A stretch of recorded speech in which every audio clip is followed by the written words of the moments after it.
প্রবাসী মা বাবার আর চলবে রে সংসার। ভাগ্যের চাকা ঘুরবে বুঝি প্রবাসে আমার। পরিবার পরিজনের রাইখা আইসি রে প্রবাসে, মাথারে গাম পায়ে ফালাই পাঠাই টাকা দেশে।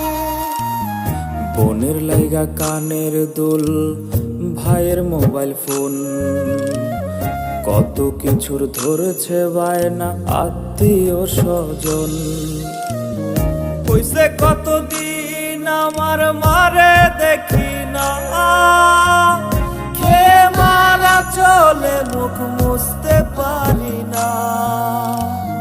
কষ্ট চাইপা মুস্কি হাইসা মায়ের কাছে কইছি, কাইন্দো না গো কাইন্দো না মা।